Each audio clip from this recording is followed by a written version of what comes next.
मिनश्शैतानिर्रजीम बिस्मिल्लाहिर्रहमानिर्रहीम। सबसे पहले तो मैं आपको ये बता दूं कि ये वीडियो 10 मिनट 20 मिनट की भी हो सकती है।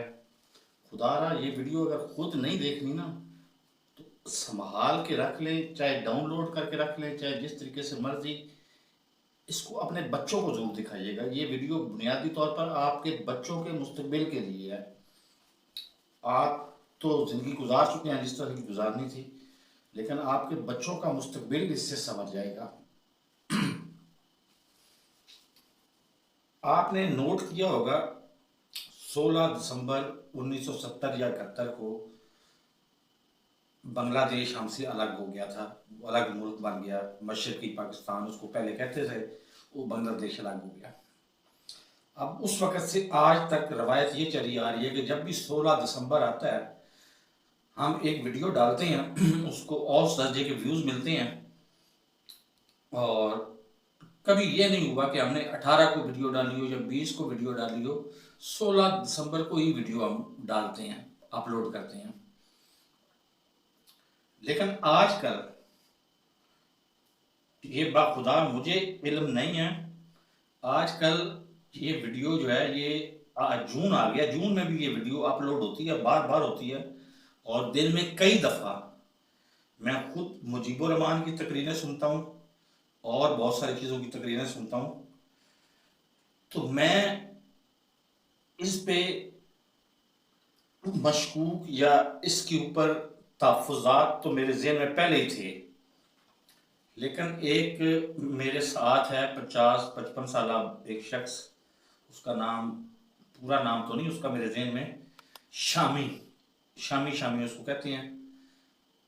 उसके साथ मैंने राव रस्म बढ़ाई और घंटों उसके साथ बहस मैंने शुरू की कि क्या मुजीबुर रहमान वाकई गद्दार था, क्या वाकई वो अलहदगी का जिम्मेदार था या नहीं था। अभी अगर हो सका, कोशिश मैंने करूँगा, अगर हो सका तो अभी उससे मैं डायरेक्ट आपकी बात भी करवाऊँगा। बकौल उसके कि मुजीबुर रहमान गद्दार हरगिज़ नहीं था, वो हमारे आज के मौजूदा बहुत सारे पाकिस्तानियों से ज़्यादा वफादार पाकिस्तानी था। और सिंपल सी बात है कि जो 1970 में इलेक्शन हुए, उस इलेक्शन में मुजीबुर रहमान ने 10 नशिस्तें ज़ायद हासिल कर ली। 10 नशिस्तें उसने खुद ज़ायद हासिल कर ली और उसके साथ उसके इत्तेहादियों को मिला के उस वक्त की मौजूदा नैब थी, अब जो अवामी नेशनल पार्टी है, जमात इस्लामी थी और थे, तो उन लोगों को मिला के देखा जाए तो उसके तकरीबन उसकी अक्सरियत बन जाती थी 200 नशिस्तें। 300 के ऐवान में 200 नशिस्तें उसको हासिल थी और वो उस बुनियाद पर वज़ीर आज़म बनना चाहता था। असूली तौर पर वज़ीर आज़म उसको बन जाना चाहिए था, लेकिन उसकी राह में रोड़े अटकाए गए। सबसे पहले उसके सबसे बड़े जिम्मेदार जनाब जुल्फ़िकार अली भुट्टो साहब थे। जुल्फ़िकार अली भुट्टो साहब ने 2 जो ऐलान किए वो अलहदगी की सबसे बड़ी बुनियाद बने। एक ऐलान उन्होंने ये किया कि जो ढाका जाएगा उसकी मैं टांगें तोड़ दूंगा। उस पर भी फौजदारी मुकदमा हो सकता था, लेकिन चूँकि उस वक्त के सरबराह मुमलिकत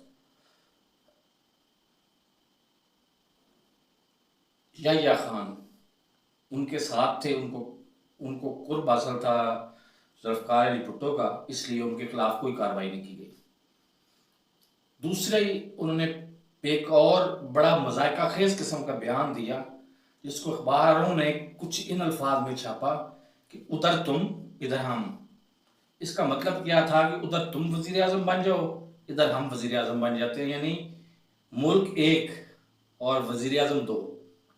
ये भी बड़ा मज़ाक़ा खेज़ बयान था, इस पर भी उनके खिलाफ कार्रवाई होनी चाहिए थी, लेकिन वही वजूहात सेम, याह्या खान की कुर्बत की, उनके खिलाफ कोई कार्रवाई नहीं हुई। और मुल्क टूटा क्यों? मुल्क टूटा सिर्फ इसलिए कि अक्सरियती पार्टी को, जो उसने अक्सरियत हासिल की थी, उस गैर जानबदाराना और मुनसिफाना इंतखाबात में उसको इक़्तिदार मुंतकिल नहीं किया गया। ये सानवी बातें आ जाती हैं कि वो कहते थे जी हमने दारुल हुकूमत ढाका को बनाना है, उसको बड़ी आसानी से कायल किया जा सकता था कि दारुल हुकूमत अभी अभी हमने बनाया है, ये जुग्राफियाई लिहाज से सेफ भी है, महफूज भी है, और तुम यहाँ पे शिफ्ट हो जाओ, बाद में देख लेंगे हम उस ढाका को, और बाद का फिर बाद में देखा जाता कि बाद में क्या होता है क्या नहीं होता। लेकिन असल मेरा मौजू ये नहीं है, असल मौजू ये है इस वक्त जो मुल्क की हालात है वो आपके सामने है। आज या कल कल मेरे ख्याल है कल एक अलग से पार्टी बन चुकी है जिसको आप कह सकते हैं कि जी वो बाय प्रोडक्ट है पाकिस्तान तहरीक इंसाफ की। अब ये यहाँ पे खान साहब को भी सोचना चाहिए। मैंने 16 मई 2021 को चैनल बनाया था, मेरे चैनल पे चले जाएं, जो भी एक दो बंदे अभी भी साइड पे हैं बैठे हुए, जो भी वीडियो आई है फवाद चौधरी के बारे में, जो भी वीडियो आई है ये इसके बारे में, बड़ों के बारे में, जो 4-4 6-6 पार्टियां बदलने के बाद मिले थे आके इससे पाकिस्तान तहरीक इंसाफ में आए थे, जो भी वीडियो आई है इसकी मैंने वीडियो अपलोड की है शेख रशीद के बारे में, उसमें किसी को मैंने बख्शा हो तो मैं मुजरम, मुझे फांसी लटका दे, लेकिन अगर मैंने नहीं बख्शा तो फिर आज इनको सजा भी दें। शेख रशीद अक्लमंद है, बहुत ज़्यादा अक्लमंद है, और वो ज़्यादा जानने वालों के करीब होता है, तो उसको अंदाज़ा होगा कुछ ना कुछ कि इन्होंने वो लौट के बुद्धू घर को आए, इन्होंने 4 दिनों बाद इन्होंने भी शर्मिंदा हो गया वापस घर को ही आना है, तो इसलिए वो नहीं गया होगा। लेकिन बाकी अली जैद जैसे जो लोग दोस्त, और गवर्नर जो था वो अल्लाह भला करे आपका सिंध का, उस जैसे दोस्त, और बहुत सारे जो नज़म लिखने पे गवर्नर बन गया, और वो सारे के सारे इधर नजर आ रहे हैं।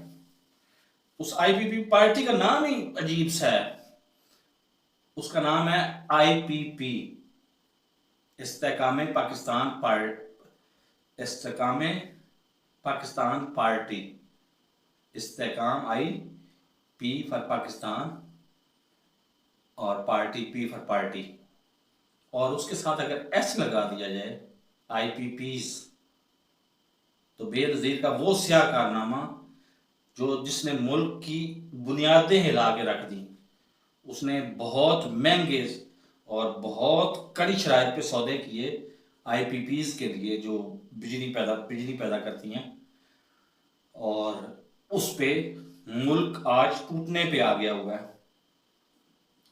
तो ये तकरीरें चलाई क्यों जा रही हैं? मैं अपनी फर्जी थ्योरी दे रहा हूँ, आप इस पे तहकीक करें, और मेरा मुतालबा, सबसे ज़्यादा मुतालबा मेरा एक ही है, इमरान खान साहब खुद तहकीक करें कि ये तकरीरें चला कौन रहा है और इसका मकसद क्या है। मेरे ख्याल के मुताबिक ये तकरीरें चला रही है हमारी इस्टेब्लिशमेंट, और इस्टेब्लिशमेंट हमारी आवाम की नब्ज़ देखना चाह रही है, और आज तक वो चुप क्यों है या नाकाम क्यों है कि उसने इतने मुश्किल तरीन हालात के बावजूद उसने इमरान खान के मुंह से एक दफ़ा भी ये लफ्ज़ नहीं सुना कि फ़लाँ जिंदाबाद और पाकिस्तान नौजुबिल्ला, उसने हमेशा लफ्ज़ सुना है पाकिस्तान जिंदाबाद। तो इस पे जामिया तहकीक की ज़रूरत है, क्योंकि मेरे पास ऐसे शवाहिद मौजूद हैं कि 9 मई के वाक़े में सिर्फ ये नहीं थे पाकिस्तान तहरीक इंसाफ के कारकुन, उसमें और बहुत सारे लोग घुसे हैं, गालिब तादाद उन लोगों की थी जो घुसे हैं, घुस के उन्होंने तहरीक इंसाफ के जाली लबादे में तबाही मचाई है, तोड़ फोड़ की है, और उसके बाद उन्होंने इल्ज़ाम धर दिया पाकिस्तान तहरीक इंसाफ के कारकुनों पे। और आज पाकिस्तान तहरीक इंसाफ के कारकुनों पे जो जुल्म हो रहा है, अब आप खुद जरा तसव्वुराती अंदाज से सोचें कि एक डाला है, गाड़ी डाला है, हाई लेक्स उसको कहते हैं, उसका नया नाम वीगो है, तो वीगो उसको कहते होंगे, पीछे से खुला होता है। उसमें अगर आप बंदे को एक आम मतलब टी शर्ट या आम काटन का लिबास पहनाएं और बिठा दें और इस्लामाबाद से चलें, लाहौर आए, लाहौर में उसका ड्राइवर भी बदल जाए, उसका तैशी अमला भी बदल जाए, लेकिन मुलज़म वही रहे, उसको बिठाएं साथ और लेके कराची चले जाएं। 1800 किलोमीटर है लाहौर से कराची। कराची पहुंचते ही आप कराची की अदालत में घंटे या 2 घंटे में आप हाजिरी दे के फारग हो जाएं और उसके बाद आप उसको पकड़ लें, उसको ले जाएं क्वेटा में, तो उस मुलज़म का क्या हशर होगा आप अंदाज़ा लगा सकते हैं, इस बात का बखूबी अंदाज़ा लगा सकते हैं। और फ़र्ज़ करो उसकी उम्र भी जो है वो 50 या 60 प्लस हो, और जिसने ज़िंदगी में अच्छे बुरे हालात हर कोई देखता रहता है, देखे भी हों, इसके बावजूद वो उस पर क्या बीतेगी और किस तरह वो टूटेगा अपने आप से, वो एक एक एक हफ्ते या 10 दिन में वो टूट जाएगा, वो आपकी शराइत मानने पर तैयार हो जाएगा। और ये साइकी इस्तेमाल की जा रही है, किसी तरह इनका लीडर इमरान खान भी कोई और नारा लगा दे और हमें बहाना मिल जाए और हम इस मुल्क को अलग कर दें।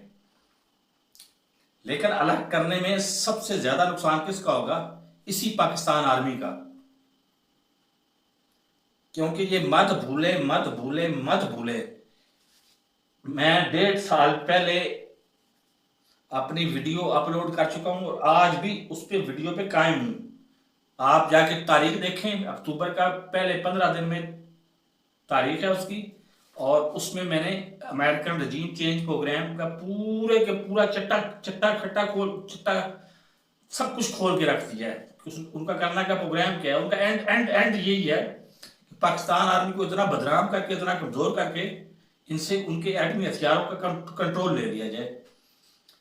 पहले तो एटमी हथियार ले लिए जाए, अगर एटमी हथियार किसी वजह से नहीं मिलते तो उनका कंट्रोल ले लिया जाए। उसके बाद पाकिस्तान आर्मी के पास बचेगा क्या? ये सोचने से हर कोई का असर है। ये मेरा ख्याल है पाकिस्तान आर्मी को भी सोचना चाहिए कि वो अगर कंट्रोल उनसे ले लिया गया, अगर वो कामयाब हो जाते हैं अमेरिकन रजीम चेंज प्रोग्राम में और एक अलग से मुल्क भी बन जाता है और वो बिल आखिर अपना फाइनल टारगेट पाकिस्तान से एटमी कुव्वत वापस हासिल कर लेते हैं, तो फिर पाकिस्तान आर्मी बचेगा क्या इसके पास? और फिर क्या ये इस तरह से रूल कर सकेंगे जिस तरह से आप रूल कर रहे हैं? आज कौन नहीं जानता, न्यूट्रल कहने वाले कहते होंगे न्यूट्रल नहीं है ये लोग। आज कौन किसके इशारों पे अली जैदी को पकड़ा जाता है, किसके इशारों पे उसको पकड़ा जाता है? वो उसके अल्लाह भला करे कराची का वो जो है था इसका गवर्नर, किसके इशारों पे पकड़ा जा रहा है, किसके इशारों पे पकड़ा गया उसको? वो साबका था, वो उनके नाम मुझे भूल जाते हैं फिर बार बार, कि वो साबका था वो जमीयत उलमा इस्लाम का, और बाद में आ गया इधर पीटीआई में, और उसको पकड़ के उसकी क्वेटा के जुडिशल कॉम्प्लेक्स में उसकी बीवी की नंगी वीडियोस बना के वो सेंड की गई उसकी बेटी को। बीवी की नंगी वीडियो बनाई गई और उसकी बेटी को सेंड की गई वो वीडियोस। तो ये जंगल का कानून और दरिंदों की हुकूमत, इसने खत्म तो होना है और अनकरीब खत्म होना है, लेकिन खत्म होते होते कहीं ये हमें खत्म ना कर जाए। मुझे डर सिर्फ ये है कि ये हमें खत्म ना कर जाए। तो मेरे इस चैनल को सब्सक्राइब नहीं किया तो सब्सक्राइब कर दें और साथ लगे बेल आइकन को दबा के नोटिफिकेशन को ऑन कर दें, ताकि मेरी हर नई आने वाली वीडियो को नोटिफिकेशन आपको बर वक्त मिल सके। अल्लाह हाफिज़।